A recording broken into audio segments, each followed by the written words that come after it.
अच्छा, ये हमारा पार्ट्स ऑफ स्पीच का मेजर जो हमारे पार्ट्स ऑफ स्पीच हैं वो आज हमारे इंशाल्लाह कवर हो जाएंगे।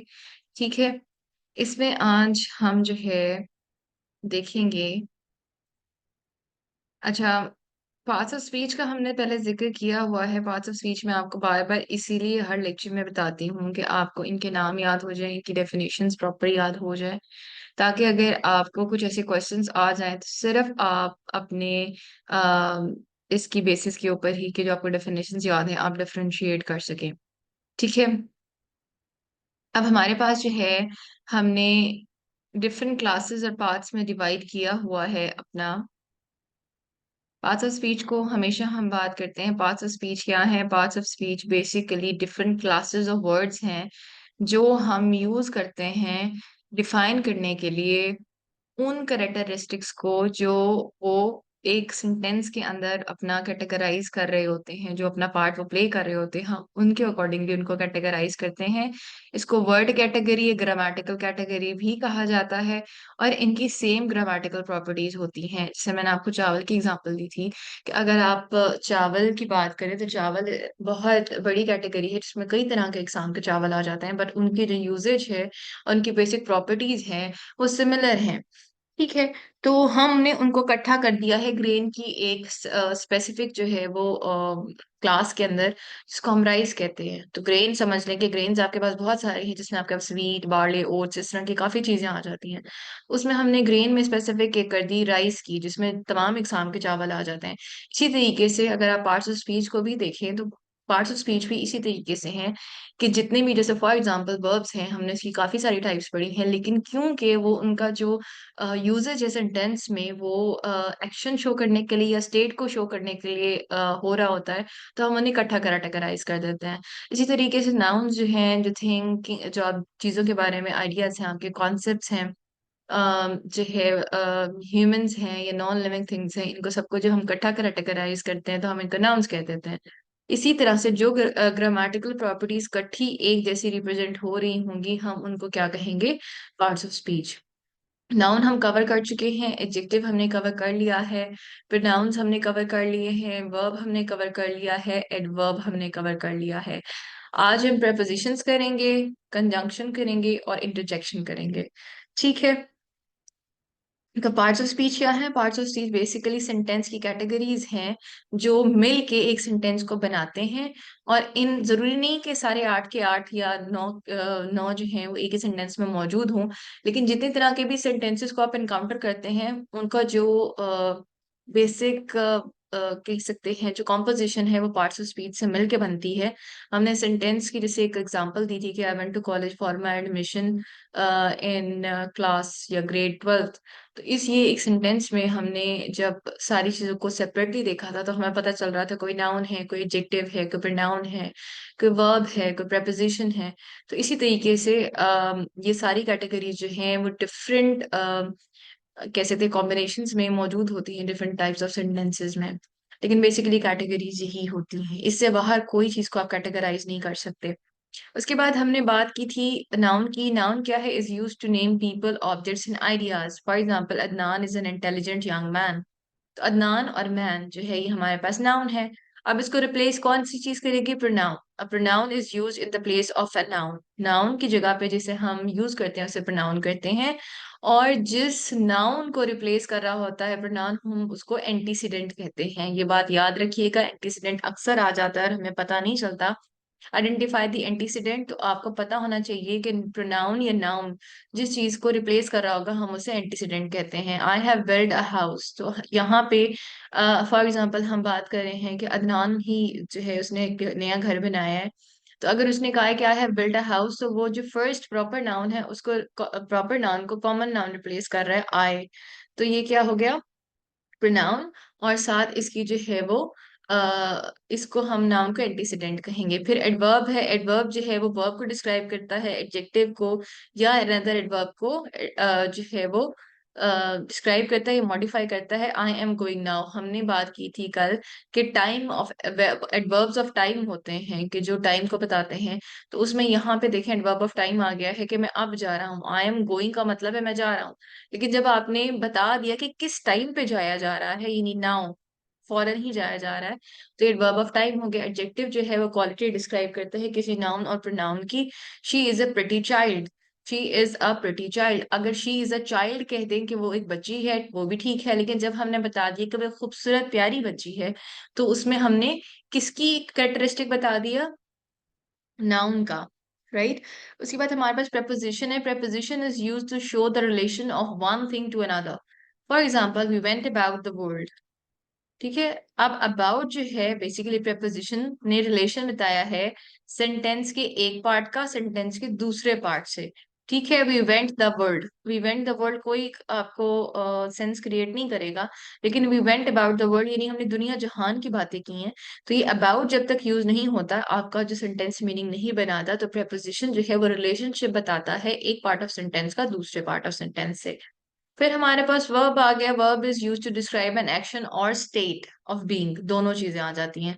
अली वेंट टू कराची, तो यहाँ पे हमने बताया है कि अली ने काम क्या किया है, वो चला गया है कराची। आई एम नॉट फीलिंग वेल, तो इसमें आपने अपनी फीलिंग बता दी है कि आप अच्छा फील नहीं करे, तो फील आपने बताया है, आपकी स्टेट जो है वो अनवेल है, तो आपने बता दिया कि I am not feeling well. फिर कंजंक्शन है, आज हम कंजंक्शन देखेंगे। कंजंक्शन में क्या है? Conjunction is use to join words और group of words to one another. अब प्रेपोजिशन में और कंजंक्शन में फर्क क्या है? ज्वाइन तो दोनों कर रहे हैं।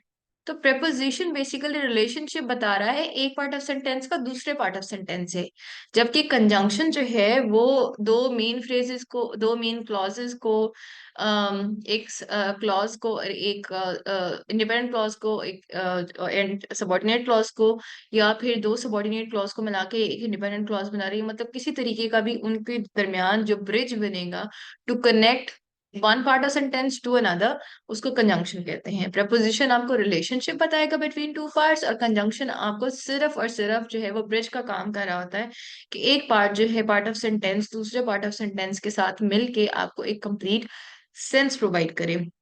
हो सकता है कि जो कंजंक्शन इन दो चीजों को मिला रहा है वो इंडिपेंडेंट क्लॉजेस ही हों। For example, I am going to Lahore. ठीक है। अब आपने बता दिया मैं लाहौर जा रहा हूँ, and I will go to the mall. ठीक है। यानी मैं लाहौर जाके मॉल जाऊंगा। लेकिन अगर आप इसको एक सेंटेंस में कन्वर्ट करना चाहें, तो आप ये भी तो कह सकते हैं I will go to Lahore and go to, कोई स्पेसिफिक मॉल का नाम ले लें कि उस मॉल में मैं जाऊंगा। तो ये आपने एंड लगा के दो सेंटेंसेस को, दो इंडिपेंडेंट क्लॉजेस को मिला लिया और सेंस बता दी है, एक सेंटेंस उसको क्रिएट कर दिया। इसमें कॉमास और सेमीकोलन भी आ जाते हैं। फिर इंटरजेक्शन है। Interjection is use to express some sudden rush of feeling और एक्साइटमेंट। हमने बात की थी जहां पे एक्सक्लेमेशन मार्क आ जाएगा, ये पहली बात है, this type of sentence will be exclamatory sentence. Exclamatory sentence में आप अमूमन जो है वो रश ऑफ फीलिंग्स, एक्साइटमेंट या सैडनेस, ये जनरल ओवरऑल जो आपकी फीलिंग आ रही होती है किसी भी चीज से रिलेटेड, उसको डिस्क्राइब कर रहे होते हैं। तो alas I have, sorry, alas we have lost the match. तो यहाँ पे वो अफसोस बता रहा है कि मतलब शदीद किस्म की उसको अफसोस फील हो रहा है कि हम जो है मैच हार गए हैं। तो alas I have lost the match, ये आपकी इंटरजेक्शन है जो आपको इंटरजेक्ट कर रही होती है। इंटरजेक्ट करना मतलब किसी चीज को बीच में फिट करना, इंटरजेक्ट कर रही होती है सडन रश ऑफ फीलिंग और एक्साइटमेंट को, इसे हम इंटरजेक्शन कहते हैं। अब हमारे पास प्रेपोजिशंस आ गई हैं। Preposition बेसिकली क्या है? Preposition are the words that show the relationship between elements in a sentence। हमने पहली बात क्या की थी कि क्या फर्क होगा आपके preposition और conjunction में, कि preposition आपका रिलेशनशिप शो करेंगे between elements in a sentence, के जितने भी एलिमेंट्स एक सेंटेंस में एग्जिस्ट कर रहे हैं उनके अंदर रिलेशनशिप क्या है। They can express relationships of place, time, direction and other abstract or abstract and connections. ठीक है। अब वो बताता है कि टाइम, प्लेस, डायरेक्शन, ये कोई एब्स्ट्रैक्ट आइडियाज या फिर जनरल कनेक्शन जो होते हैं उनको शो करता है, तो हम इसे प्रेपोजिशन कहते हैं। Preposition is usually located directly before the word और phrase that it relates to the object of the preposition. ठीक है। यानी प्रपोजिशन हमेशा तकरीबन डायरेक्टली उससे पहले यूज हो रही होती है वर्ड या फ्रेज से जिसका ताल्लुक उसने रेस्ट ऑफ द सेंटेंस से बताना हो।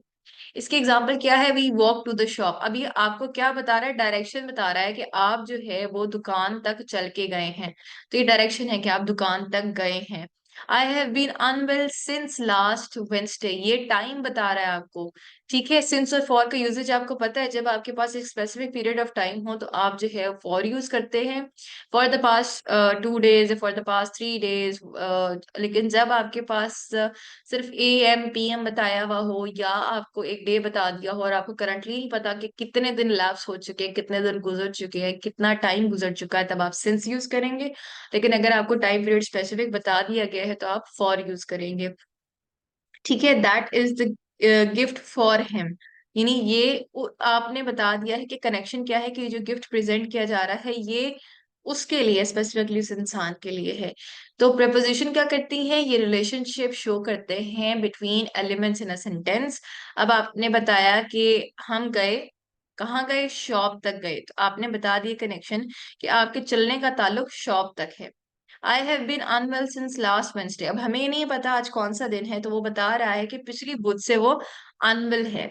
ठीक है, this that is gift for him, यहाँ पे हम बता रहे हैं कि कनेक्शन कर रहे हैं कि गिफ्ट का कनेक्शन जो है वो उस इंसान से है। तो that is basically prepositions। prepositions का सिंपल सा ऑब्जेक्टिव होता है रिलेशनशिप शो करना।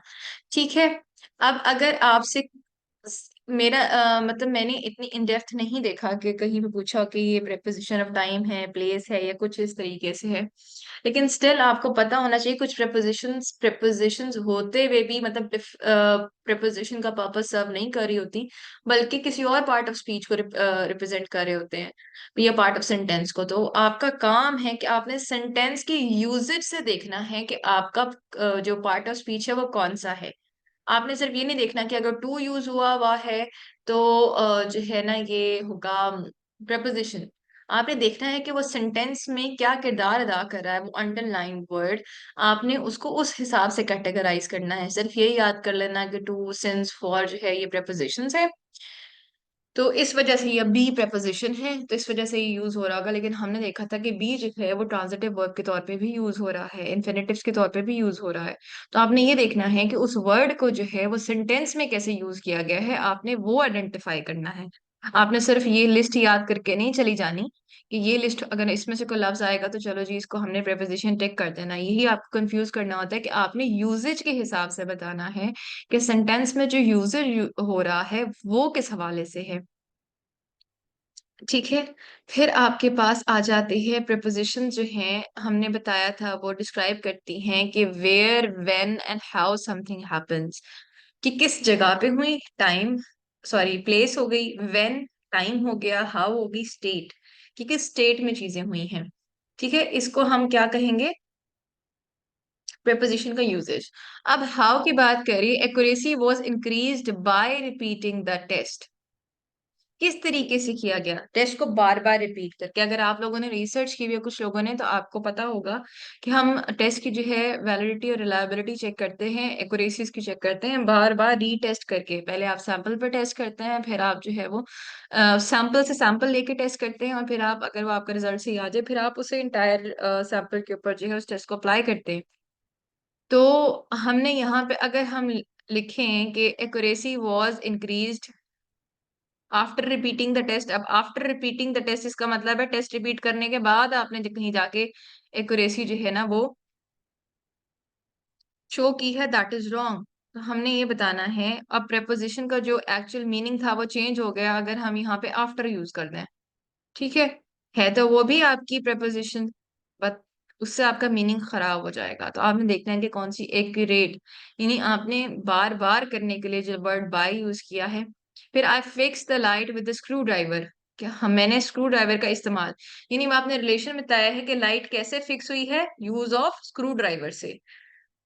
ठीक है, और हमने एक और बात की थी कि जब अब जो आपका प्रपोजिशन है वो डायरेक्टली पहले आ रहा होगा उस ऑब्जेक्ट से जिसके का रिलेशन बताया जा रहा है। अब आप देख रहे हैं स्क्रू ड्राइवर से बिल्कुल पहले आया है विद, और रिलेशन किस चीज का बता रहा है कि जो फिक्सचर हुआ है वो किसकी हेल्प से हुआ है, with the help of a screw driver. तो आपने ये जो विद का वर्ड है ये आपको रिलेशन बता रहा है कि हाउ थिंग्स हैपन, अब वेन की बात होगी, Jeremy has wanted to be a musician since childhood. अब मैंने आपको बताया था फॉर और सिंस का यूज है। अगर जेरेमी की हमें एज बता दी जाती कि जेरेमी जो है वो 34 साल का या 30 साल का है और वो बचपन से जो है वो म्यूजिशियन बनना चाह रहा है, तो आपको एक टाइम पीरियड आ गया। ठीक है, आप ये कह सकते हैं Jeremy has always wanted to be a musician for 34 years या 30 ईयर्स। ठीक है, तो इससे आपको पता चल जाएगा टाइम पीरियड, क्योंकि टाइम पीरियड आपके पास लिखा हुआ नहीं है तो हम यहाँ पे सिंस यूज करेंगे। राइट, यानी वो बचपन के वक्त से, अब हमने वक्त का बता दिया कि सिंस जब हमने यूज किया तो हमने एक टाइम पीरियड बता दिया कि बचपन के वक्त से उसको म्यूजिशियन बनने का शौक था। ठीक है, द मीटिंग रिज्यूम्स एट 10:30। अच्छा, प्रेपोजिशन का ये भी ख्याल रखिएगा कि जो आपका वर्ब यूज हो रहा है उसके रिलेशन से आपकी प्रेपोजिशन बनती है, ये भी आपने याद रखना है। कुछ स्पेसिफिक वर्ब्स के साथ कुछ स्पेसिफिक प्रेपोजिशंस यूज होती हैं, आप अपनी मर्जी से प्रेपोजिशंस नहीं लगा सकते, वो गलत हो जाएंगी। Where the conference room is through that door, यानी अगर आप इस डोर से जाएं तो कॉन्फ्रेंस रूम आएगा। आपने एक जगह बता दी कि फॉर एग्जाम्पल मैं जिस जगह पे बैठी हूँ, अगर इस आपने मेन डोर पे जाना है तो main door is through that door. तो आप बता रहे हैं कि आपको अगर किसी स्पेसिफिक जगह पे पहुंचना है तो आपको किस जगह से होके जाना पड़ेगा, तो इसके लिए आपने थ्रू का वर्ड यूज किया। सिर्फ एक वर्ड से आपको पता चल गया कि आपको एक जगह से दूसरी जगह जाने के लिए दरवाजे का ये एक पैसेज का इस्तेमाल करना पड़ेगा। अब आप देख लें कि हमने बताया कि कॉन्फ्रेंस रूम तक पहुंचना है तो कहाँ कहाँ से जाना पड़ेगा, उस डोर से। तो डायरेक्ट ऑब्जेक्ट से पहले जो है ना वो यूज हुई हुई है आपकी preposition। The crushing machine is located in the mechanics lab। अब crushing machine बेसिकली जब हम मैकेनिक्स पढ़ते हैं किसी भी चीज को, तो आप जो है जब उनको क्रश करके छोटे बिट्स और पार्ट्स में जो है वो डिवाइड करते हैं कि उसके ऊपर फर्दर स्टडी कर दी जाए, तो उसको क्रशिंग मशीन यूज करते हैं हम वो। तो हमने बताना है कि कहाँ पे किस जगह पे प्लेसमेंट है उसकी, तो उसकी प्लेसमेंट कहाँ है क्रशिंग मशीन की, मैकेनिक्स लैब में। ठीक है, लेकिन अब हमें ये नहीं पता कि जो मैकेनिक्स लैब है, अगर उसके अंदर क्रशिंग मशीन है, हमने बताना है कि उसके अंदर मौजूद है, इन द मैकेनिक्स लैब। अगर inside of the mechanics lab होगा, फिर अगर आपने इनसाइड यूज करना है, तो मैं वही आपको बता रही हूँ कि जो आपके साथ आपका वर्ब यूज हो रहा है उसके हवाले से आपकी एक तो प्रेपोजिशन होगी, आपके जो है प्रपोजिशन उस हवाले से होगी। दूसरा जो है आपका जो प्रपोजिशन है वो डायरेक्टली पहले आएगी ऑब्जेक्ट के से पहले।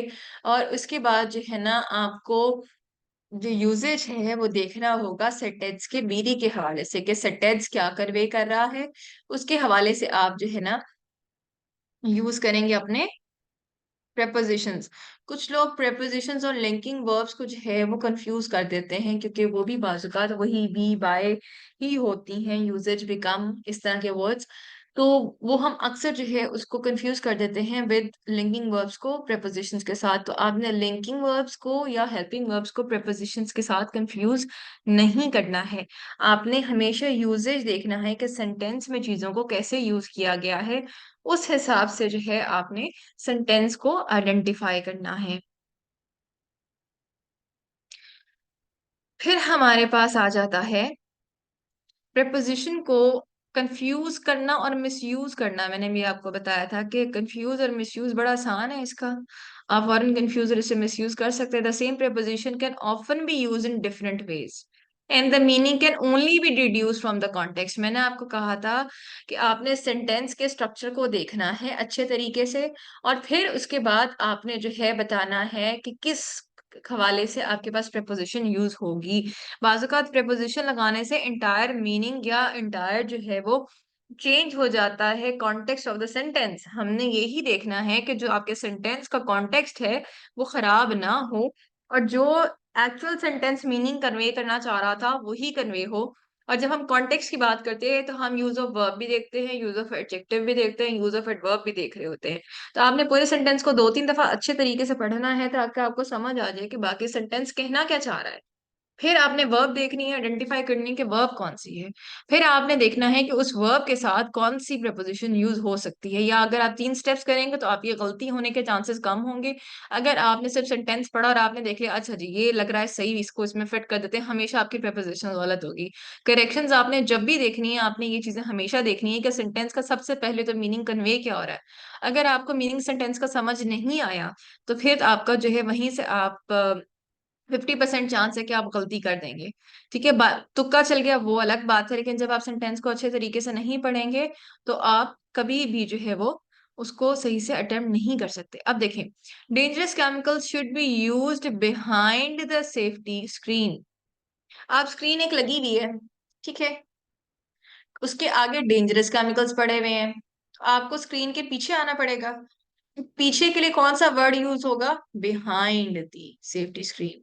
अब ये वर्ड बिहाइंड के 3 जगह पे यूजेज आपको बता रहे हैं। Every team member is behind the propose changes. अब यहाँ पे है कि हर टीम मेंबर जो है वो सपोर्ट कर रहा है। यहाँ पे कंटेक्स्ट यूज हो रहा है एक्चुअल वर्ड का जो मीनिंग है। यानी एक्चुअल वर्ड का मीनिंग क्या है बिहाइंड का? कि कि कोई चीज शील्ड कर रही है आपको, ठीक है, ये एक्चुअल मीनिंग है।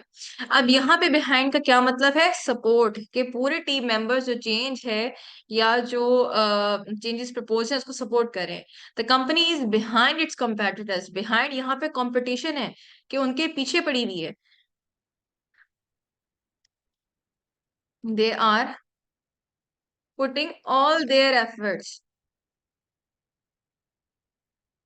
Sorry, the company is behind its competitors term of total revenue. अगर यहाँ पे गोल्स की बात होती कि जो है कंपनी गोल्स अचीव करना चाह रही है तो उनके कंपेटिटर्स के पीछे कि मार्केट को ग्रैब किया जा सके, तब तो आ रहा होगा कि पुटिंग ऑल देयर एफर्ट्स। लेकिन company is behind it's competitors in term of total revenue, तो इसका ये मतलब है यहाँ पे कि यू आर लूजिंग। अब यहाँ पे 3 मतलब आ गए हैं एक ही प्रेपोजिशन पे। 3 सेंटेंस के यूजेज है, 3 हवाले से सेंटेंस डिफरेंट मीनिंग कन्वे कर रहा है। लेकिन यहाँ पे आप देख लें कि इंडिविजुअल सेंटेंस के हवाले से आपकी प्रेपोजिशन का मतलब चेंज हो गया है। पहले सेंटेंस में आपका मतलब है शील्ड, दूसरे सेंटेंस में बिहाइंड का मतलब है सपोर्ट, और तीसरे सेंटेंस में क्या आप लॉस अपना बता रहे हैं कि अपने कंपेटिटर्स के हवाले से आप टोटल रेवेन्यू में उनसे पीछे हैं। यानी you are incurring losses as compare to your competitors. आपके कंपेटिटर्स आपसे अहेड हैं, ठीक है, they are ahead of you in terms of garnering और जनरेटिंग द टोटल रेवेन्यू, मतलब उनका रेवेन्यू आपसे ज्यादा है। यानी आप ये देख लें कि एक प्रपोजिशन को 3 डिफरेंट मीनिंग्स में यूज किया गया है।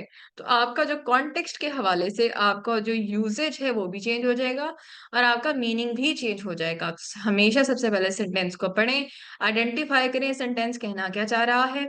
जब आप ये आइडेंटिफाई कर लेंगे उसके बाद आपको ये चीज यूज करना आसान हो जाएगी कि एक्चुअली आपने कौन सी preposition यूज करनी है और किस कॉन्टेक्स्ट में यूज करनी है, और एक्चुअली में preposition यूज करनी है या उसकी जगह पे कोई वर्ड आ रहा है। बाजू का तो इसलिए होता है हम जबरदस्ती एक लफ्ज फिट कर देते हैं वहां पे किसी चीज की जरूरत नहीं होती। तो आपने सेंटेंस को पहले पढ़ना है, उसको उर्दू में ट्रांसलेट करना है। अगर उस सेंटेंस का उर्दू में ट्रांसलेशन आपको सही लग रहा है, ये मैं आपको टिप दे रही हूँ, ये हमेशा याद रखिएगा, आपके काम आएगी। सेंटेंस को पढ़ें, उसे उर्दू में ट्रांसलेट करें। जब आप उर्दू में से ट्रांसलेट करते हैं, क्योंकि आपकी फर्स्ट लैंग्वेज है, आपको पता चल जाता है कि ट्रांसलेशन सही है कि नहीं है। अगर ट्रांसलेशन सही हो रही है इसका मतलब है कि आपको उसमें कुछ ऐड करने की जरूरत नहीं है, ठीक है। अगर ट्रांसलेशन सही नहीं हो रही इसका मतलब है कि एडिशन है, राइट। अब एडिशन आ गई या फिर उसकी जगह पे कोई सब्स्टिट्यूशन है, तो फिर आपने देखना है कि जो अगर आपको गलत यहाँ पे फॉर एग्जांपल कोई गलत प्रेपोजिशन लिखी हुई है जो यहाँ पे नहीं आनी चाहिए, तो आपको उसका मतलब ही पता चल जाएगा कि ये गलत लिखा हुआ है। फिर जो जो आपको ऑप्शन दी हुई है उसको बीच में फिट करें और फिर उस सेंटेंस का मीनिंग बनाएं। अगर आपको सेंटेंस का मीनिंग तब सही लग रहा है तो वही आपकी करेक्ट ऑप्शन होगी। हम अपनी जो फर्स्ट लैंग्वेज में सोचते हैं बोलते हैं। आप जब हम बचपन में छोटे होते थे तो मुझे लगता था कि जब कोई हम इंग्लिश मूवी देखते हैं तो पहले वो उर्दू में सोचते होंगे फिर इंग्लिश बोलते होंगे। बच्चे थे, लेकिन जब आप खुद देखें कि अगर आप सोच रहे हो कोई चीज आपके जहन में आ रही हो, बेशक आप जो है बहुत फ्लुएंट है इंग्लिश में किसी और जबान में भी, लेकिन जो आपकी मदर टंग होती है या the language you have been listening throughout your childhood, आप उसी में ही सोचते हैं। इसी तरीके से आपने जब कन्वर्ट करना है एक सेंटेंस को, ये करेक्शन देखनी है, तो आपने उसी लैंग्वेज के अंदर उसको ट्रांसलेट करना है। अगर सही मीनिंग पोर्ट्रे हो रहा है तो ठीक है, अगर नहीं हो रहा तो फिर आपने तमाम ऑप्शंस को उसमें बारी बारी पुट करना है, and you will get your desired results. अब उसके बाद जो है ऑफ और फॉर का जो यूज है वो कॉमनली जो है वो गलत हो जाता है। इसको जब हम स्विच करते हैं इसका इफेक्ट डिफरेंट हो जाता है। तो ये आपको बताया हुआ है कि किस तरह से जो है ऑफ और फॉर यूज हो सकता है। The aim is to replicate the results of the engineering team. अब एम क्या है आपका कि जो इंजीनियरिंग टीम ने रिजल्ट प्रोड्यूस किए आपने उनको रेप्लीकेट करना है। अब the engineering team produce the results, अब हमें पता चल गया कि इंजीनियरिंग टीम ने रिजल्ट्स प्रोड्यूस किए हैं, right. The aim is to replicate the results for the engineering team। इसका मतलब है कि आप कोई और टीम ने पहले से रिजल्ट्स बनाए हुए हैं और आपने उसको रेप्लिकेट करके इंजीनियरिंग टीम को पकड़ाना है। Someone else produce the results. अब इसमें पहले सेंटेंस में सिर्फ ऑफ लगाने से पता चल गया कि आपकी जो डिपार्टमेंट की इंजीनियरिंग टीम थी उसने रिजल्ट्स प्रोड्यूस किए हैं। लेकिन जब फॉर आपने यहाँ पे यूज किया तो इसका ये मतलब है कि आपने इंजीनियरिंग टीम के लिए किसी और के किए हुए रिजल्ट्स को रेप्लिकेट करके देना है। यानी वहां पे ओनस कहाँ पे आ रहा है, इंजीनियरिंग टीम पे, और यहाँ पे आप पे रिस्पॉन्सिबिलिटी आ रही है कि आपने रिजल्ट प्रोड्यूस करके देखने हैं। तो आप ये देख लें कि सिर्फ आपको ऑफ और फॉर के यूजेज से सेंटेंस का पूरा मीनिंग ही चेंज हो गया है, जब मैं भी आपको बता रही थी। अब मैंने आपके सामने इसको ट्रांसलेट किया है इनटू अ डिफरेंट लैंग्वेज। ठीक है, जब ये मैंने ट्रांसलेट कर लिया तो आपको आइडिया हो गया होगा कि जो है वो चेंज हो गया है। अब दूसरा क्या है, at to. The price was awarded at the office. अब हमने यहाँ पे जब एट की बात की है हम प्लेस की बात कर रहे हैं, ठीक है। आइडेंटिफाई कर लिया कि प्लेस की बात हो रही है। The office is the location where the price was awarded. The price was awarded to the office. अब यहाँ पे हमने क्या बात कर ली कि ऑफिस को दिया गया है price, as a person as an entity उसको प्राइस दिया गया है। Office receive the prize. अब एट और टू में फर्क देखें कि एक जगह पे आपका मतलब बन रहा है कि वो प्लेस जहाँ पे अवार्ड दिया गया था वो ऑफिस था, और यहाँ पे the prize was awarded to the office, यानी प्राइस जो है वो ऑफिस को दिया गया है। और इसका मतलब क्या बन रहा है, the prize was awarded at the office, जो प्राइस है वो ऑफिस के मकाम पे दिया गया है। यानी जब हमने इसे ट्रांसलेट किया तो हमें समझ आ गई कि ये दोनों सेंटेंसेस जो है वो डिफरेंट मीनिंग कन्वे कर रहे हैं। सिमिलरली ऑन और इन के ऊपर भी हम लोग कंफ्यूज हो जाते हैं। The report examines the impact of plastic pollution on developing countries. यहाँ पे हमने देखा है कि इफेक्ट क्या है, कि जो प्लास्टिक की जो पोल्यूशन है उसका डेवलपिंग कंट्रीज पे क्या इम्पैक्ट आ रहा है। The impact suffered by developing countries due to the plastic pollution including pollution that occurs elsewhere. यानी कहीं और भी अगर प्लास्टिक पोल्यूशन हो रही है और इसके इम्पैक्ट जो है वो डेवलपिंग कंट्रीज पे क्या आ रहे हैं, यानी हम कॉजल इफेक्ट देख रहे हैं, कॉज एंड इफेक्ट देख रहे हैं। अब this report examines the impact of plastic pollution in developing countries. अब हमने ये देखा कि जो प्लास्टिक की पोल्यूशन है जो डेवलपिंग कंट्रीज के अंदर हो रही है उसका क्या इम्पैक्ट है। ठीक है, यहाँ पे पोल्यूशन कहीं भी हो रही है, प्लास्टिक पोल्यूशन, उसका डेवलपिंग कंट्रीज पे क्या इम्पैक्ट आ रहा है। और दूसरी सिचुएशन में हमारे पास आ रहा है कि जो प्लास्टिक पोल्यूशन डेवलपिंग कंट्रीज में हो रही है उसका क्या इम्पैक्ट है। मीनिंग आपका इंटायरली चेंज हो गया है। यहाँ पे प्लेस ही आपकी चेंज हो गई, यहाँ पे हम हर जगह को इंक्लूड कर रहे हैं, और यहाँ पे हम बता रहे हैं कि जो पोल्यूशन है वो डेवलपिंग कंट्रीज के अंदर ही हो रही है।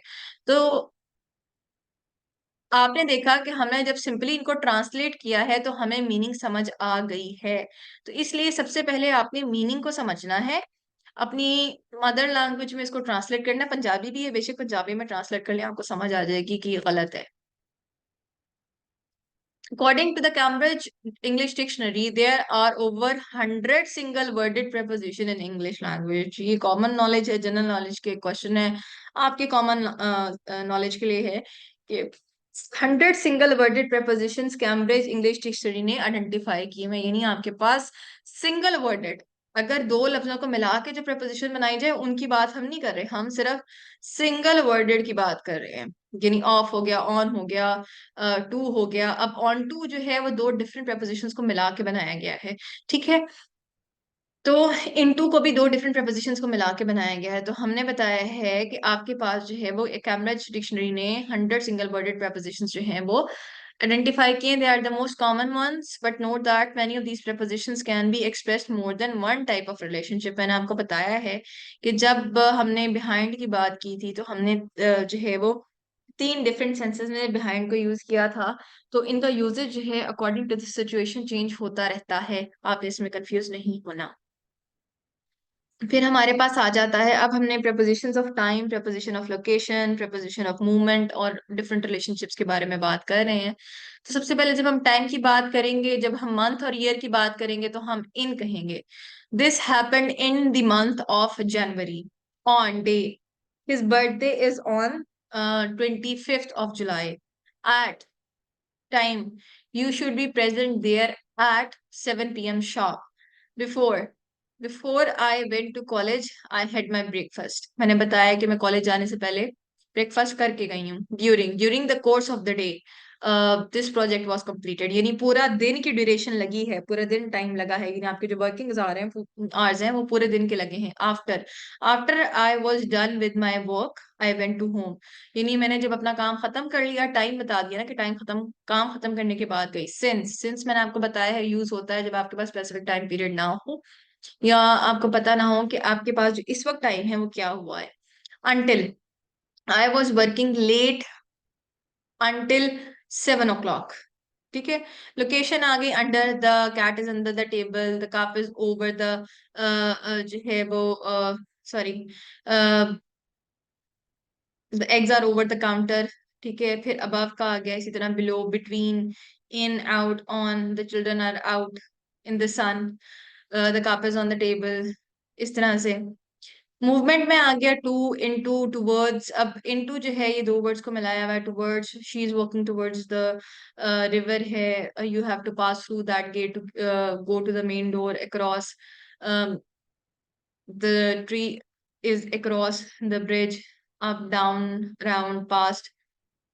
फिर अदर रिलेशनशिप्स में for, by, from, as of, with वगैरह इस तरह के वर्ड यूज होते हैं। तो इनको देख लीजिएगा, आपको अंदाजा हो जाएगा कि prepositions of time, location, movement और अदर रिलेशनशिप्स क्या हैं। अब prepositions पे छोटी सी वीडियो है, इसको देख लें, फिर हम आगे चलते हैं।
अच्छा, preposition जो है हमने देख ली है। preposition आपकी reinforce भी हो गई होगी।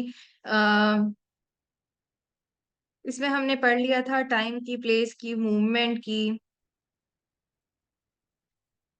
हमने बताया था कि जिस तरीके से हम लोग यूज करते हैं preposition का यूज वो सेंटेंस के अकॉर्डिंगली वेरी भी हो जाता है। Directly most of the time directly before the object use हो रही होती है, जिसके साथ हम रेफर कर रहे होते हैं, रिलेशनशिप बता रही होती है between two parts of the sentence. ठीक है, अब हमारे पास आ गए कंजंक्शंस। अब कंजंक्शंस में और जो है वो prepositions में ये फर्क है। कंजंक्शन बेसिकली जो है वो आपको बता रहे होते हैं, दो सेंटेंस के पार्ट्स को कनेक्ट कर रहे होते हैं। A conjunction is a word that is use to connect. अब आपने देखा, मैंने जो बात की, कनेक्ट करना है उन्होंने वर्ड्स को, फ्रेजेस और क्लॉजेस को, इंडिपेंडेंट डिपेंडेंट क्लॉजेस को, टू इंडिपेंडेंट क्लॉजेस को, ये इस तरह से फ्रेजेस को इंडिपेंडेंट क्लॉज के साथ मिलाने से जो है वो सेंटेंस की प्रॉपर एक सेंस बन जाती है। There are many conjunctions in English language but some common ones included and, or, but, because, for, if and when। ये आपकी सबसे कॉमनली यूज्ड कंजंक्शंस हैं। एंड, और, but, because, for, if and when.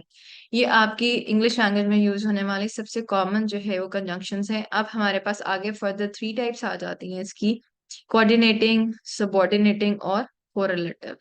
ठीक है, हमारे पास कंजंक्शन क्या आ गई? कंजंक्शन जो है वो कनेक्ट करता है वर्ड्स, फ्रेजेस और क्लॉजेस को। ठीक है, हमारे पास बहुत सारी कंजंक्शंस हैं बट मोस्ट कॉमनली यूज्ड है हमारे पास एंड, और, but, because, for, if and when. अब आगे इसको जब हम देखेंगे सॉरी कंजंक्शंस को, तो we will see there are three basic types of conjunctions. One are coordinating. Coordinating की बात हम पहले भी कर चुके हैं, बट जब हम इसे रीइंफोर्स करेंगे फिर है सबऑर्डिनेटिंग। ठीक है, हमने, और इसके बाद हम कोरिलेटिव पढ़ेंगे। तो ये हमारे पास तीन टाइप्स आ जाएंगी जैसे हम फर्दर देखते हैं अपने सेंटेंसेस में। तो कंजंक्शन का जो है वो सिंपल सा रूल है कि आपने देखना है कि जहां पे दो सेंटेंसेस को कनेक्ट किया जा रहा है by the use of any word, comma semicolon की बात हम नहीं कर रहे, by the use of any word, तो उसको हम क्या कहेंगे? कंजंक्शन। ठीक है, हमारे पास कंजंक्शन में आ गया। The type of conjunction is use to connect items that are grammatically equal, two words, two phrases or two independent clauses. ठीक है, कंजंक्शन जो है ग्रामेटिकली इक्वल जो है वो आइटम्स को कनेक्ट करती है, दो वर्ड्स को या दो फ्रेजेस को या दो इंडिपेंडेंट क्लॉजेस को। ये याद रखिएगा, this is very important point. They are seven coordinating conjunctions. ये हम कोऑर्डिनेटिंग कंजंक्शंस की बात कर रहे हैं, आम कंजंक्शन की बात नहीं कर रहे। आम कंजंक्शन में क्या होगा कि फ्रेज और क्लॉज को भी मिला रही होगी, फ्रेज और वर्ड को भी मिला रही होगी, फ्रेज और वर्ड और पूरे इंडिपेंडेंट सेंटेंस को मिला रही होगी। हम बात कर रहे हैं कोऑर्डिनेटिंग कंजंक्शन की, कि कोऑर्डिनेटिंग कंजंक्शन दो इक्वल्स को मिला रहा होगा। There are seven types of coordinating conjunctions in English, and you can remember them using the mnemonic device fanboys। अगर आप फैन बॉयज याद कर लें तो आपको याद रहेगा कि जो आपकी कोऑर्डिनेटिंग कंजंक्शंस इंग्लिश में यूज होती हैं वो कौन सी हैं। फॉर, एफ से फॉर, ए से एंड, एन से नॉर, बी से बट, ओ से और, वाई से येट एंड एस से सो। तो हमने यहाँ पे एक फॉर्मूला या निमोनिक बना लिया जिसको हम कहते हैं फैन बॉयज। फैन बॉयज में क्या आ जाएगा? Fan, F for, A and, N nor, B but, O or, Y yet, S सो। तो फैन बॉयज कोऑर्डिनेटिंग कंजंक्शंस हैं। ये दो इक्वल्स को मिलाती हैं, ग्रामेटिकल इक्वल्स को मिलाती हैं। हम इनको जो है वो कोऑर्डिनेटिंग conjunctions कहते हैं। The conjunction, a conjunction of this type is placed between the items that links together। ये between the items, दो items हमने equal जो देख लिया उनके दरमियान में ये place होगा। ठीक है, फैन बॉयज कोऑर्डिनेटिंग है। फैन बॉयज में क्या है? F for A for and, N for nor, B for but, O for or, Y for yet and S for so. उसके बाद हमारे पास आ गया subordinating conjunctions। This type of Conjunction includes words like because, if, although, since, until, and while.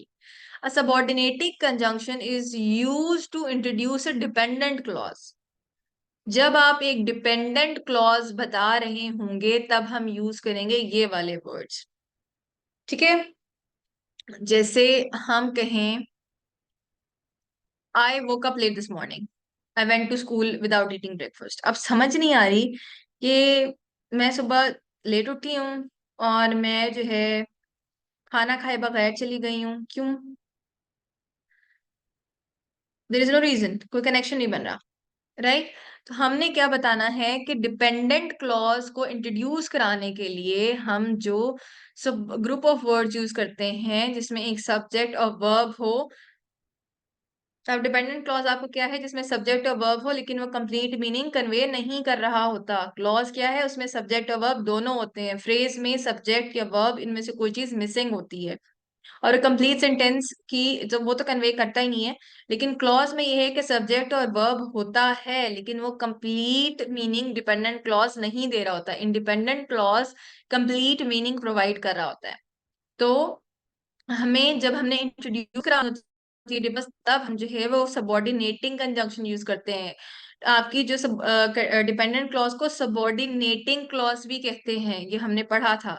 तो subordinating clause से subordinating conjunctions याद रखें कि dependent जो है ग्रुप ऑफ क्लॉज को या ग्रुप ऑफ वर्ड्स को जब हमने इंट्रोड्यूस कराना होता है तो हम सबॉर्डिनेटिंग conjunctions यूज करते हैं। A dependent clause does not express a complete idea, so it must always be attached to an independent clause.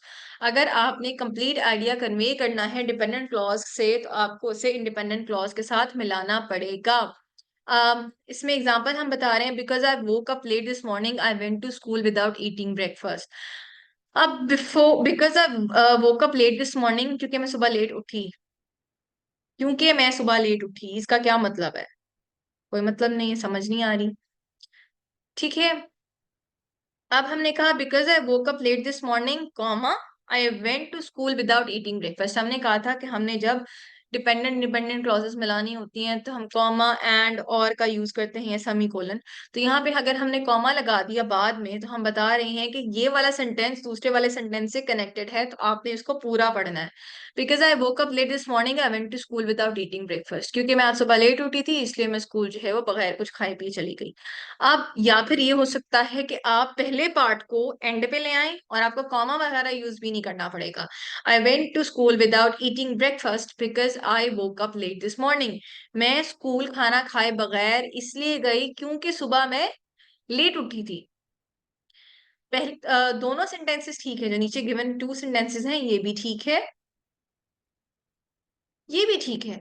इसमें हमने कॉमा का यूज करने की वजह से हमने सेंटेंस को मिला दिया है। लेकिन यहाँ पे जब हमने अगर इसको बाद में लेके आना है, इंडिपेंडेंट क्लॉज के बाद डिपेंडेंट क्लॉज लेके आनी है, तो आपने सिर्फ बिकॉज लगा दिया, तो आपको कॉमा वगैरह कुछ भी यूज करने की जरूरत नहीं है। तो हमने क्या कहा कि कोऑर्डिनेटिंग में दो इक्वल्स को मिलाते हैं। सबऑर्डिनेटिंग कंजंक्शंस वहां यूज होती हैं जहां पे आपने डिपेंडेंट क्लॉज को इंट्रोड्यूस कराना हो और आपने उससे हमेशा कंप्लीट सेंटेंस बनाने के लिए किसी इंडिपेंडेंट क्लॉज के साथ जोड़ना होता है। जब आप इंडिपेंडेंट क्लॉज के साथ जोड़ेंगे तो आप सबऑर्डिनेटिंग कंजंक्शन यूज करेंगे। फिर कोरिलेटिव है, कोरिलेटिव में क्या है? ये हमेशा पेयर में आती है और इसको हमेशा हमने इक्वल ग्रामेटिकल सेंटेंसेस को मिलाने के लिए इस्तेमाल किया होता है। आपने देखा होगा ईदर और, neither nor, not only but also, and both and। अब कैसे इसको यूज करते हैं? अब इसमें और कोऑर्डिनेटिंग में क्या फर्क है? कोऑर्डिनेटिंग में इक्वल्स को तो मिलाते हैं लेकिन पेयर यूज नहीं होता। कोरिलेटिव में आप इक्वल को मिला के पेयर यूज करते हैं। Neither I nor my parents went to the wedding, ना तो मैं और ना ही मेरे वालदैन शादी में गए। ठीक है, either I or my parents will go to the wedding, या तो मैं या मेरे वालदैन शादी पे जाएंगे, म्यूचुअली एक्सक्लूसिव कर दिया हमने। Not only I but also my parents went to the wedding, ना सिर्फ मैं बल्कि मेरे वालदैन भी वेडिंग में गए हैं। ठीक है, और both me and my parents went to the wedding, यानी दोनों, मैं और मेरे वालिदैन शादी में गए। मतलब अब आप ये देख लें कि इन सबको यूज करते हुए हमने एक ही कॉन्सेप्ट, शादी पे जाने का कॉन्सेप्ट, उसको यूज किया है, लेकिन ये पेयर्स में यूज होगा, अकेले अकेले हम इसको यूज नहीं करेंगे। ठीक है, उसमें हमने फैन बॉयज की बात की थी, यहाँ पे हम बात कर रहे हैं पेयर्स की। In most cases no comma should be use between the two elements, इन दोनों में कोई कॉमा यूज नहीं होना चाहिए। Her book on Vietnam War drew not only from the interviews with the survivors but also from her own experience in the conflict. उसने बताया है कि जो वियतनामीज वॉर के ऊपर उसने बुक लिखी थी, वो ना सिर्फ दूसरे सर्वाइवर्स के जो है इंटरव्यूज पे डिपेंड करती थी, बट जो उसका अपना कॉन्फ्लिक्ट में एक्सपीरियंस रहा है वो भी उसके अंदर शामिल था। अब आपने बता दिया नॉट ओनली बट ऑल्सो, कि ना सिर्फ सर्वाइवर्स की बात की है बल्कि खुद वो भी इसका हिस्सा थी। तो दोनों अकाउंट्स मिला के उसने जो है ये किताब लिखी है। Correlative conjunctions must use parallel structures, ये पैरेलल स्ट्रक्चर्स यूज होना कोरिलेटिव में लाजमी है, which means these two elements should take the same grammatical form. She planned to collect data either using an online survey or phone interviews. ठीक है, अब either, बात तो हमने कहा जी आइदर भी आ गया और भी आ गया, गलती कहाँ हो गई? यहाँ पे आपने यूज किया आइदर के बाद वर्ब, इधर आपका वर्ब किधर है? ग्रामेटिकल फॉर्म सेम नहीं हुई। यहाँ पे हमने वर्ब यूज किया यूजिंग, और फिर हमने यहाँ वर्ब यूज किया conducting. Phone call, phone interviews conduct किए जाते हैं, ठीक है, फोन इंटरव्यूज यूज नहीं होते, कंडक्ट किए जाते हैं। तो हमने इनको पैरेलल बनाना है ग्रामेटिकली, फिर हम ये पेयर ऑफ वर्ड्स यूज कर सकते हैं। बात आपको समझ आई है? कोऑर्डिनेटिंग में हमने दो इक्वल्स को मिलाना होता है, लेकिन वो सिंगल वर्ड का यूज होता है। यहाँ पे हम पेयर्स यूज करेंगे दो इक्वल्स को मिलाने के लिए, म्यूचुअली एक्सक्लूसिव है। ठीक है, हमने ने पहले सेम ग्रामेटिकल फॉर्म में लाना है। अगर एक से पहले या बाद में एडवर्ब वर्ब या कोई चीज यूज हो रही है, तो दूसरे पार्ट ऑफ सेंटेंस में भी वो चीज यूज होनी चाहिए, तभी ग्रामेटिकली करेक्ट होगा, वरना इसको इनकरेक्ट कंसिडर किया जाएगा। अगर हम वैसे देखें तो हमें तो ये ऊपर वाला भी सही लगेगा, जिसको मैंने आगे क्रॉस लगाया हुआ, आपको ये भी ठीक लगेगा। लेकिन देखा जाए, she plan to collect data either by using online survey, यानी उसने प्लान किया था कि या तो वो ऑनलाइन सर्वे यूज करेगी और फोन इंटरव्यूज, या फोन इंटरव्यूज। ठीक है, फोन इंटरव्यूज कैसे यूज हो सकते हैं? जब तक आप फोन इंटरव्यूज करेंगे नहीं, आप उन्हें यूज कैसे कर सकते हैं? ऑनलाइन सर्वे आपने ऑनलाइन जो है वो भेज दिया और उसका रिव्यू आ गया। अब फोन इंटरव्यूज तो आपको कंडक्ट करने पड़ेंगे, you have to communicate with people. Online survey में आपको कम्युनिकेट नहीं करना पड़ता। तो ये चीजें आपने जहन में रखनी है। यहाँ पे हमारी जो है वो कंजंक्शन जो है वो कंप्लीट हो चुकी हैं। अब इस पे एक छोटी सी वीडियो देख लें, छोटी सी वीडियो है, ज्यादा लंबी वीडियोस मैंने नहीं रखी, क्योंकि फिर जो है आपकी क्वेश्चनिंग के लिए टाइम नहीं बचता, and I don't know why the video is not playing.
हम्म।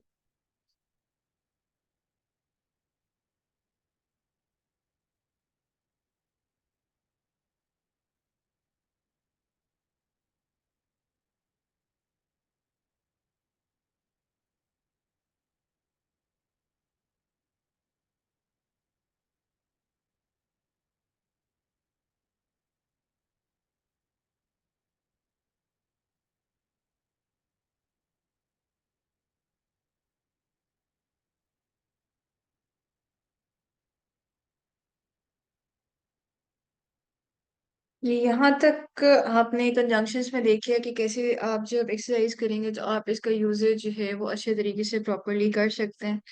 अब हमारे पास जो है वो लास्ट में आ गए इंटरजेक्शंस। इंटरजेक्शंस में हमारे पास, मैंने आपको पहले बताया था, an interjection is a word और phrase use to express feeling और टू रिक्वेस्ट और डिमांड समथिंग। तीन चीजें हैं। आपने बताया कि मैं कैसा फील कर रहा हूँ, ये कर रही हूँ। आपने रिक्वेस्ट की कि मुझे ये चीज प्रोवाइड कर दी जाए, या आपने डिमांड की कि मुझे ये चीज चाहिए। ठीक है। While interjections are part of speech, they are not grammatically connected to the other parts of sentence। से याद रखिएगा कि इंटरजेक्शन जो है पार्ट ऑफ स्पीच तो है, लेकिन ये ग्रामेटिकली कनेक्ट नहीं होता। अगर आप इंटरजेक्शन हटा भी दें तो आपका सेंटेंस ग्रामेटिकली करेक्ट होगा, लेकिन आप उसे इंटरजेक्शन फिर या एक्सक्लेमेटरी सेंटेंस नहीं कह सकेंगे। Alas we have lost the match, अगर आप अलास हटा दें तो we have lost the match, sentence correct है, लेकिन एक्सक्लेमेटरी नहीं होगा, इंपेरेटिव होगा या डिक्लेरेटिव सेंटेंस होगा, जिसमें आप डिक्लेयर कर रहे हैं कि हाँ जी ये चीज ऐसे है कि हम हार गए हैं। लेकिन जब आप इसके साथ अलास या लगा देंगे कि अ, हम मैच हार गए हैं, अलास वी हैव अफसोस या सद अफसोस हम मैच हार गए हैं, जब आप इस तरह का वर्ड यूज करेंगे तो एक्सक्लेमेटरी सेंटेंस हो जाएगा और साथ इंटरजेक्शन का यूज हो जाएगा। Interjections are common in everyday speech and informal writing. ये मोस्टली इनफॉर्मल राइटिंग में यूज किया जाता है।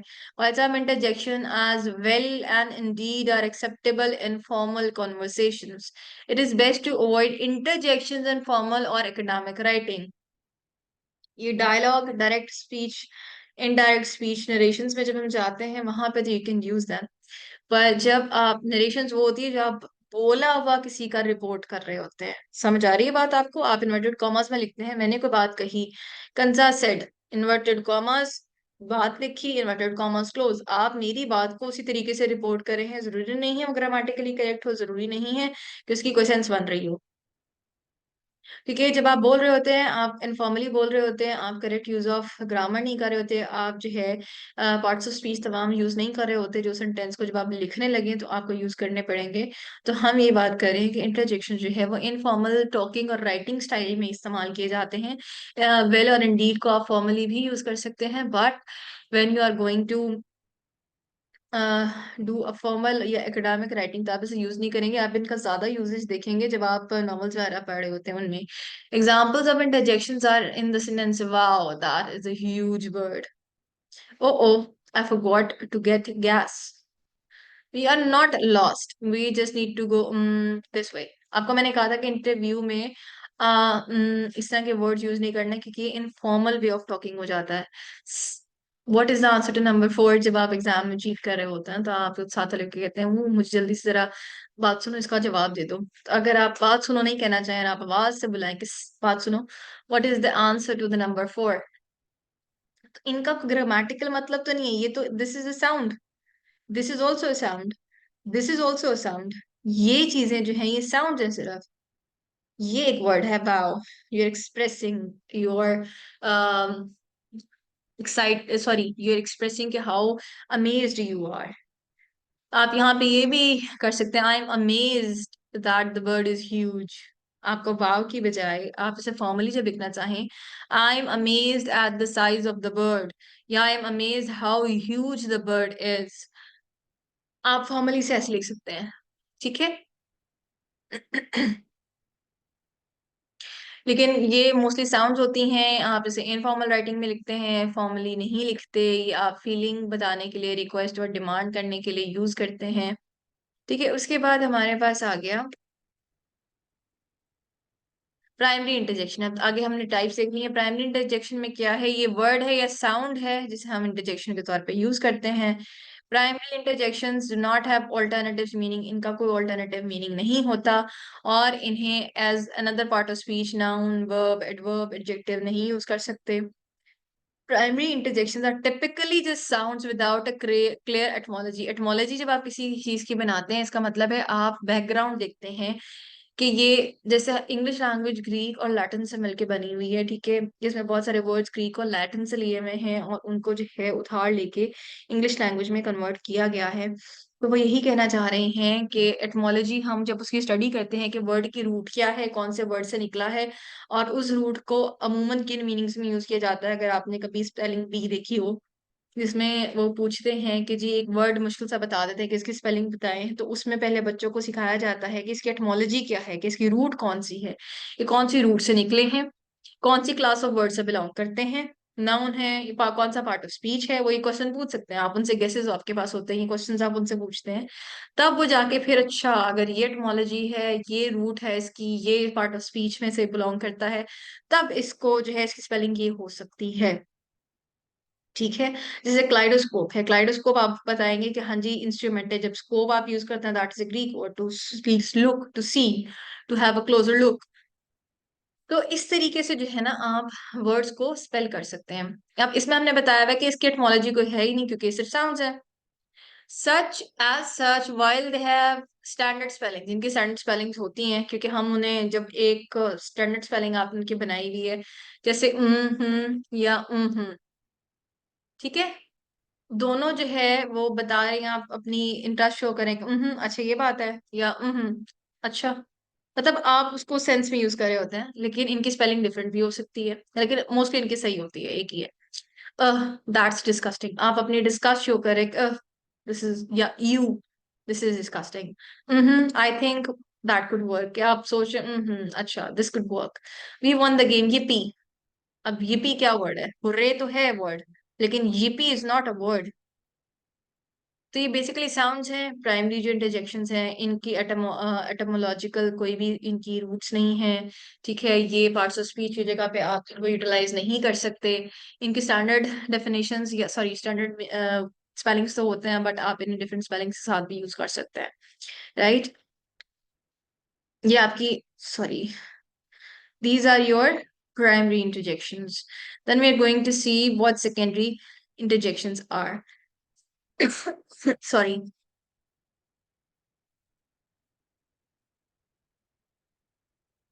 अब हमारे पास सेकेंडरी इंटरजेक्शंस क्या हो जाती हैं। सेकेंडरी इंटरजेक्शंस क्या हैं, word that is typically used as another part of speech.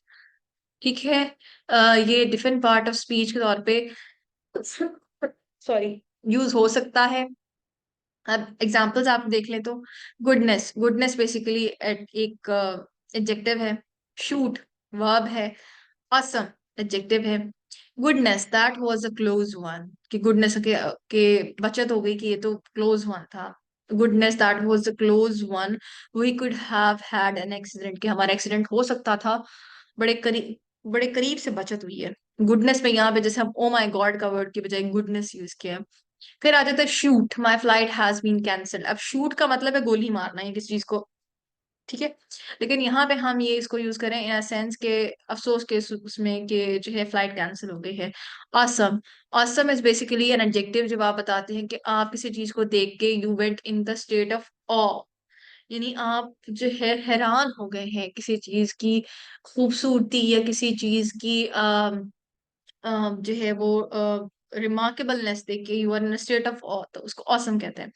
तो सेकेंडरी इंटरजेक्शंस को आप पार्ट ऑफ स्पीच के तौर पे भी यूज कर सकते हैं, मतलब ये पार्ट ऑफ स्पीच के तौर पे यूज हो सकती हैं।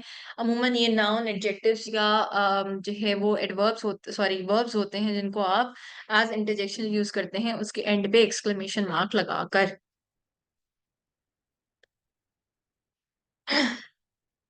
इसके बाद हमारे पास वॉलेटाइव आ जाती है। अब वॉलेटाइव इंटरजेक्शंस क्या हैं, इसमें कमांड या मेक अ रिक्वेस्ट, ठीक है, इसमें आप अपने कमांड करना है, रिक्वेस्ट करनी है।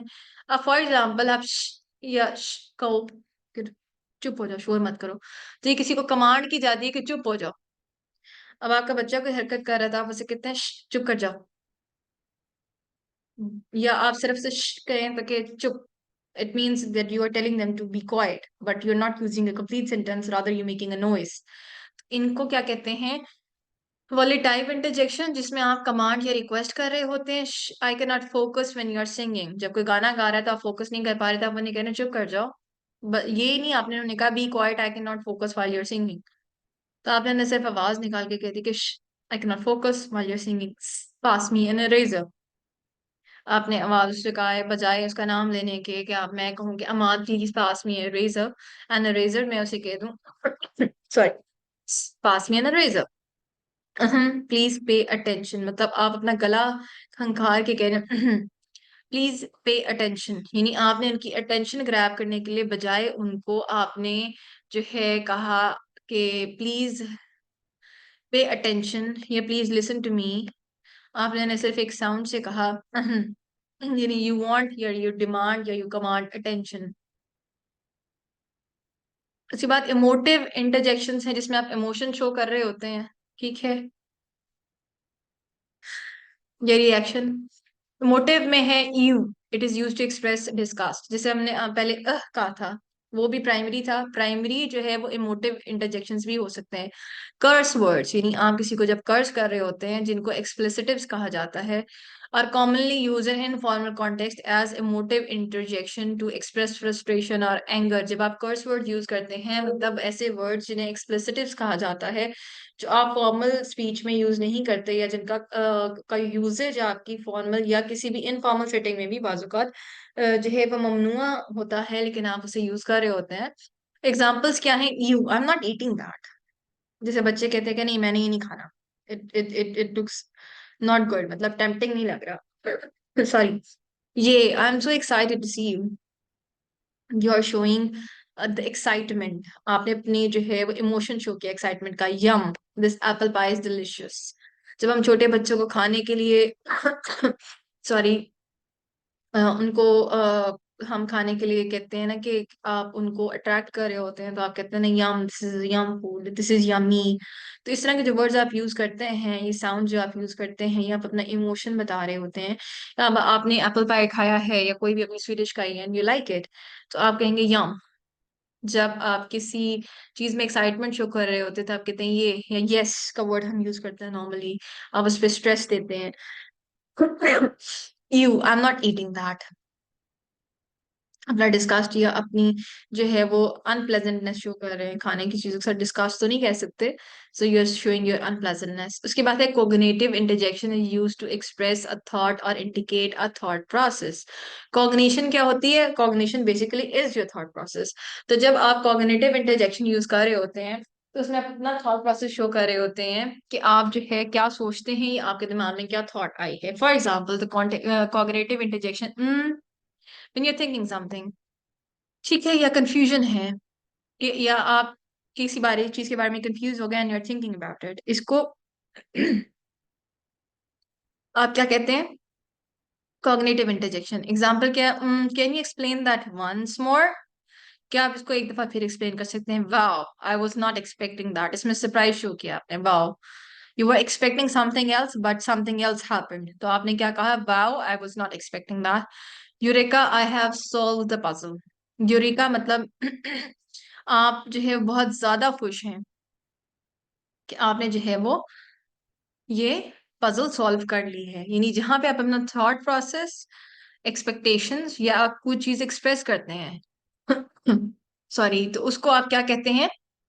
Cognitive interjections. इमोटिव में आपके इमोशंस आ जाएंगे। वोलेटाइव में आ जाता है जिसमें आप कमांड कर रहे होते हैं, रिक्वेस्ट कर रहे होते हैं, rather than making using words you are making sounds. फिर हमारे पास लास्ट है ग्रीटिंग एंड पार्टिंग वर्ड्स।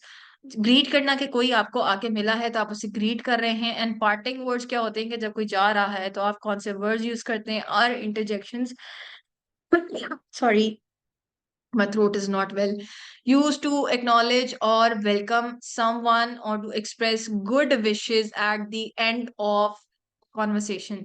कोई आ रहा है या कोई जा रहा है, या आपकी कॉन्वर्सेशन शुरू हो रही है या खत्म हो रही है, इसमें जो आप वर्ड्स यूज करते हैं इनको ग्रीटिंग एंड पार्टिंग वर्ड्स कहते हैं। Example, greeting and parting words phrases in a sentence है, हम किसी को कहें कि चलो आप कोई आया है, आपने ग्रीट किया, hey hello, it's good to see you.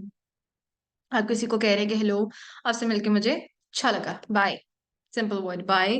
C you soon, drive safe. अब ये ड्राइव सेफ जो है दैट इज ग्रामेटिकली करेक्ट, कि सेफली गाड़ी चलाएं। सी यू सून, अब इसमें ना तो आपका ऑब्जेक्ट है, सब्जेक्ट नहीं है।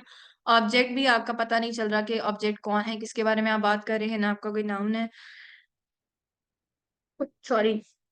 तो दैट्स अ फ्रेज, ये पूरा एक फ्रेज यूज किया आपने। यहाँ पे सिंपल आपने वर्ड्स यूज किए हैं जिसमें आपने पार्टिंग और ग्रीटिंग वर्ड्स यूज किए कि hey it's good to see you, या hello it's good to see you, bye, see you सून।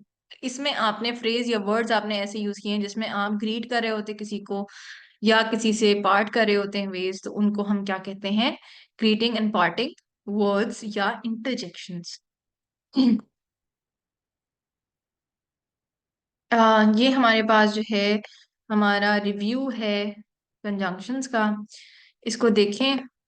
और इसके बाद जो है कोई क्वेश्चंस होंगे तो फिर आपके मैं क्वेश्चंस जो है वो लूंगी, and will end the lecture there.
यहाँ पे हमने आज का जितना हमारा लेक्चर था, हमारे जो पार्ट्स उस पीछे में कंप्लीट हो गए हैं, हमने सबको कवर कर लिया है।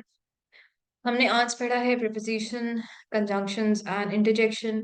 प्रीपोजिशंस में हमने बताया कि एक पार्ट ऑफ सेंटेंस का रिलेशनशिप डिफाइन जब दूसरे पार्ट ऑफ सेंटेंस के साथ किया जाता है, that is the preposition. Conjunction is basically when you connect one part of sentence to another without using any specific relationship, तो हम उसे conjunction कहते हैं. And when you are expressing strong emotions, तो उसको हम इंटरजेक्शन कहते हैं. अब आपने रिव्यू पे 3 वीडियोस भी देख ली हैं, इसमें आपको एक्स्ट्रा इन्फॉर्मेशन भी अवेलेबल हुई है. मैंने आपको पहले भी कहा था if you are not doing some exercises regarding these, आप वर्कशीट्स करें, बिकॉज जब मैं आपको वर्कशीट्स देती हूँ तो you are not returning the worksheets. मुझे फिर उनको एक्चुअली पहले solve, I do solve them, and फिर मुझे आपके लिए वो मैं लेके आती हूँ विच आर सॉल्वेबल.